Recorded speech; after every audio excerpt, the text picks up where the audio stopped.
TV रख के पास पागल हुई सास। आजकल वर्मा जी की पत्नी देवकी जी केबल पर रियलिटी शोज देख देख कर बहुत कुछ सीख रही हैं। जैसे आज तो वो सुबह सुबह बेसुरे आलाप ले रही हैं। सारे गामा माँ जी, सारे गामा पा धा नी सा होता है। अरे वो तो सब गाते हैं, ये मेरा स्टाइल है। आवाज तो कम कर लीजिए माँ जी, पर्दे फट जाएंगे कान के। ये कहो कि पर्दों में आग लग जाएगी। देखना, मेरी आवाज सुन के जज आग लगा देगी, आग लगा देगी, तू तो आग लगा देगी, ऐसा बोलेंगे। सरिता वहाँ से परेशान होकर चली जाती है और सास रियाज जारी रखती है। सारे गाओ, सारे नाचो। तभी बाबूजी दुकान से लौटते हैं। अरे देवकी, क्यों तानसेन बनी हुई है? कान से खून निकालोगी क्या? अरे क्या हुआ, रियाज तो करने दो मुझे। इसको रियाज बोलते हैं? ऐसा लग रहा है जैसे घोड़े ही हिला रहा है। घोड़े पे बैठ के ही बम्बई जाऊंगी मैं तो, जब जज साहब कहेंगे कि देवकी तुम मुंबई आ रही हो। जज साहब, वो अदालत वाले? अरे नहीं नहीं, बड़े लोग हैं, आप नहीं जानते हैं। ओ मैं तो छोड़ चली अपना ये देश, बम्बई मुझे प्यारा लगे।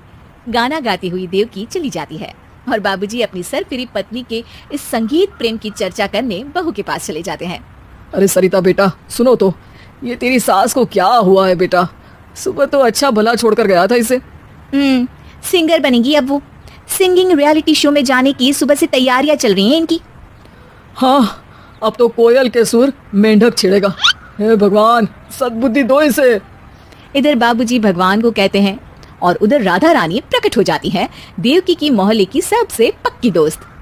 क्यों री देवकी, काहे इतना गला फाड़ रही है? कोई चीखने चिल्लाने का कंपटीशन है क्या? अरे ये देख, नया सिंगिंग शो, मैं भी गाऊंगी, हिंदुस्तान के दिलों की धड़कन बनूंगी।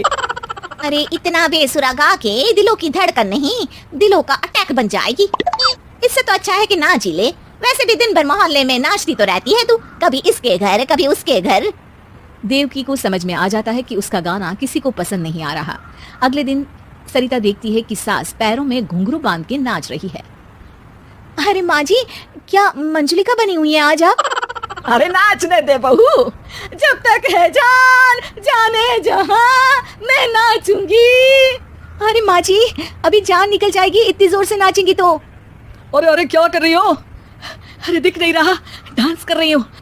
अरे जैसी तुम्हारी हरकत है, तुमको तो नागिन डांस करना चाहिए। वो भी करूंगी, भांगड़ा भी करूंगी। देखना, जज मुझे देख के स्टैंडिंग ओवेशन देंगे। हाँ, स्टैंडिंग ओवेशन तो देंगे ही, ताकि खड़े होकर वहां से भाग सके तुम्हारा डांस देखकर। अरे कुछ ढंग की चीज करो, ये रोज क्या नया शुरू कर देती हो? सास को लगता है कि उसका डांस का सीन भी बिगड़ गया। अब वो टीवी देख के कोई और कलाकारी ढूंढने लगती है। तभी उसे टीवी पर खतरों के खतरनाक खिलाड़ी शो दिखता है, जिसमें लोग अलग अलग स्टंट करते हैं। बस देवकी को नया काम मिल जाता है। अगले दिन सुबह देवकी डंबल लेकर कसरत करने लगती है। माँ जी, ये क्या कर रहे हैं आप? अरे खाली जैसे बनकर खलबली मचा दूंगी। कल मैंने खतरों के खतरनाक खिलाड़ी देखा और सोच लिया कि मुझे वही जाना है। हाँ बस। तभी वहाँ बाबूजी भी आ जाते हैं। अरे इतना भारी डंबल, अरे गिर मत जाना कहीं लेकर। अरे चुप करो, तुमसे कुछ नहीं होता इसका मतलब ऐसा नहीं कि मुझसे भी कुछ नहीं होगा। मैं तो खतरों के खतरनाक खिलाड़ी में जाने वाली हूँ। हाँ, मैं तो इस शो में तभी गया था जब तुमसे शादी हुई थी। तुमसे शादी करना भी खतरों के खतरनाक खिलाड़ी में जाने से कम थोड़ी ना। अब चुप भी रहिए। अरे बहू, वो भारी वाला डंबल उठा कर ला तो।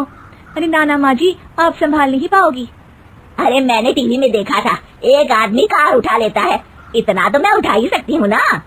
बहू घबराते हुए भारी वाले डंबल माँ के हाथ में दे देती है।